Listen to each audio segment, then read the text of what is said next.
안녕하세요, 줄라이커입니다. 이번 영상은 제가 활동하고 있는 유튜브에 관한 이야기인데요. 우리가 왜 유튜브 같은 미디어를 볼 때 특히 더 조심을 해야 하는지에 대해 이야기해보려고 해요. 우선 유튜브는 진짜 정말 재밌습니다. 네, 저도 상당 시간 유튜브를 보면서 시간을 보내고 있고요. 물론 너무 빠지면 시간을 좀 낭비하게 되긴 하지만 이게 또 잘 쓰면 또 유익한 내용도 많이 얻을 수 있잖아요. 그래서 요즘 세상에 유튜브는 뭔가 그 필요악처럼 우리 생활과 빠질 수 없는 관계가 된 것 같아요. 근데 문제는 이 유튜브가 온갖 가짜뉴스의 집합체라는 거예요. 물론 유익한 내용도 많이 있지만 가짜뉴스뿐만 아니라 여러가지 잘못된 정보들이나 가치관들을 너무나도 손쉽게 흡수할 수 있는 그런 매체인 거죠. 그래서 어린 아이들한테 조금 더 이 유튜브가 위험한 플랫폼이지 않나 그런 생각이 듭니다. 원래 우리나라는 유튜브가 활성화되기 전에 이 세계에서 드물게 가짜뉴스가 정말 없는 나라였다고 해요. 이게 좀 이유가 웃기긴 한데, 우리나라는 원래 그 옛날에는 네이버랑 다음이 인터넷을 거의 꽉 잡고 있었잖아요. 네이트가 조금 가져가고. 근데 이제 이 두 플랫폼이 뉴스랑 검색 같은 거를 같이 꽉 잡아버리니까 가짜뉴스를 퍼뜨리는 그 저급한 사이트들이 네이버나 다음 뉴스에 입점을 못하는 거예요. 가짜뉴스는 사실 이런 네이버 같은 데서 심사를 하면은 가짜뉴스인 게 다 보이니까 당연히 잘릴 수밖에 없죠.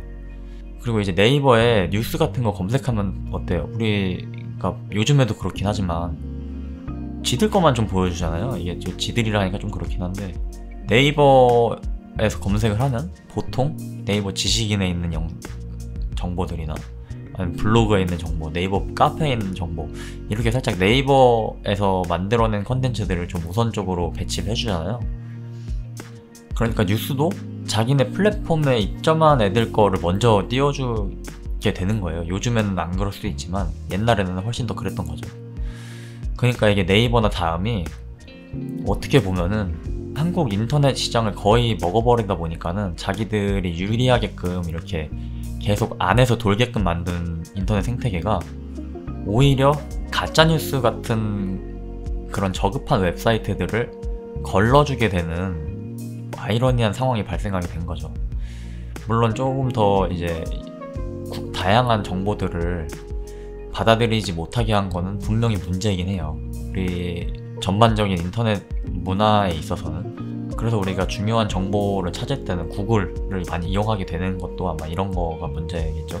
아무튼 이유가 어쨌건 우리나라는 다른 나라보다 꽤 오랫동안 가짜뉴스 자체를 그렇게 심각한 이슈로 받아들이지 않고 있었어요. 근데 이게 유튜브가 생기면서 엄청나게 큰 문제로 커지고 있다고 생각해요, 요즘에는. 왜냐면은 이게 구글은 이게 좋은 점이기도 한데 또 어떻게 보면 나쁜 점이기도 한 게, 누가 만들었던 간에 사람들이 많이 공유하고 반응이 좋으면은 띄워주는 경향이 있어요.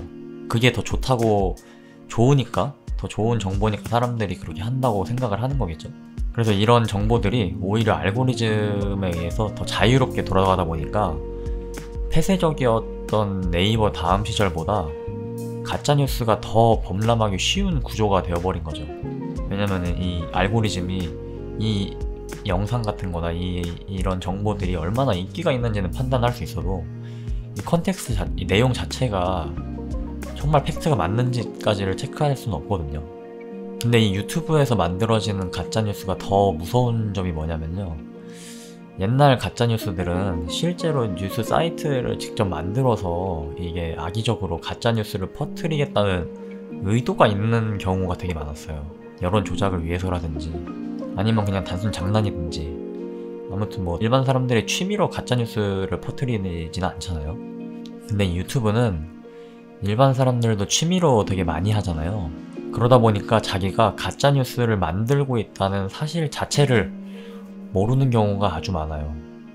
가짜뉴스를 만들어서 퍼뜨리겠다는 생각이 있는 게 아니라 인터넷으로 자료조사를 하고 영상을 만드는데 인터넷 자체에 잘못된 정보들이 너무 많다 보니까 이게 제대로 팩트체크가 되지 않은 정보를 가지고 영상을 만들게 되면 본인도 자기가 가짜뉴스를 만드는 건지 모르는 상태로 영상을 만들게 되는 거죠. 그러니까 이게 자기도 그게 진짜 뉴스라고 굳건히 믿고 있는 상태로 가짜뉴스를 퍼뜨리게 되는 거예요. 뭔가 거짓말을 하려고 하는 게 아니라. 그래서 우리가 유튜브를 볼 때마다 항상 다른 매체보다 좀 더 조심해야 할 필요가 있다고 생각해요. 무슨 영상을 보든 그 영상의 내용을 100% 그대로 받아들이기보다는 항상 비판적인 자세로 받아들여야 해요. 조금이라도 갸우뚱하다 싶은 거는 뭐 다른 영상을 또 찾아보거나 아니면은 구글링을 해서 좀 신뢰도 있는 매체들을 보면서 팩트체크를 해보는 습관을 들이는 게 되게 좋다고 생각해요. 특히 또 우리 많은 국뽕 유튜브들은 또 조심을 해야겠죠. 뭐가 됐던 좀 이제 극단적인 성향을 갖고 있는 매체들은 그게 다 틀린 건 아니지만 항상 조금 더 다른 일반 매체보다 조금 더 신중해서 볼 필요가 있긴 해요. 왜냐면 똑같은 사안인데 아무래도 우리나라의 좋은 관점만 소개해주는 경우가 많이들 있으니까요. 그리고 지금 이 영상을 보고 있는 순간에도 되게 비판적으로 받아들이셔야 해요. 제가 물론 이렇게 하는 말들이 저는 열심히 팩트체크를 하고 제가 뭐 생각했던 것들을 열심히 얘기하는 거긴 하지만 저도 분명히 사람이다 보니까 틀린 견해를 갖고 있을 수 있고 그런 것들을 이제 잘못 얘기하고 있을 수도 있어요. 더 문제는 저는 그걸 지금 당장은 모르겠죠. 제가 일부러 틀린 말을 하려고 하는 건 아니니까. 근데 그렇다고 제가 이제 여러분들한테 모든 책임을 전가시키려는 거는 절대 아니지만 항상 어느 정도의 가능성은 열어둔 채로 모든 이제 미디어들을 바라봐야 한다는 게 아마 주요 골자겠죠.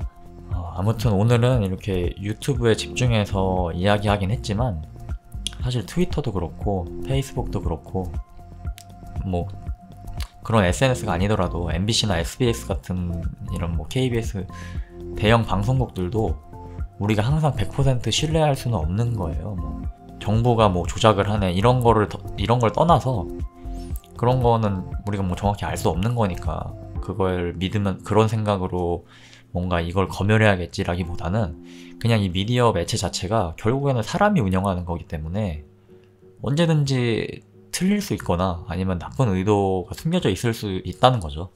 뭐 지상파 같은 경우엔 그나마 뭐 잘못되면 잘못 전달하면 법적으로 처벌도 받고 하니까 그나마 우리가 좀 유튜브나 이런 개인 컨텐츠보다는 조금 더 신뢰할 수 있긴 하겠죠. 그래도 우리가 항상 이 옳지 않은 정보들이 우리를 노리고 있다고 생각을 하면서 미디어를 소비할 때 조금은 항상 이렇게 경계하는 마음으로 보아야지 우리가 이제 잘못된 정보들에 현혹되지 않고 중심을 잡을 수 있다고 생각을 해요.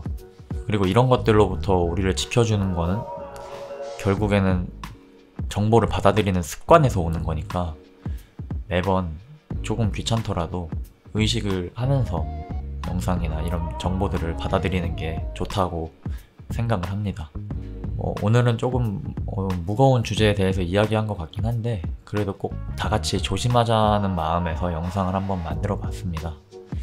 혹시 여러분들이 경험했던 가짜 뉴스가 있었다면 댓글로 한번 공유해 주세요. 되게 웃긴 것도 많이 있을 것 같긴 한데 그럼 저는 다음 영상에서 또 다른 주제로 찾아뵙도록 하겠습니다. 다들 화이팅!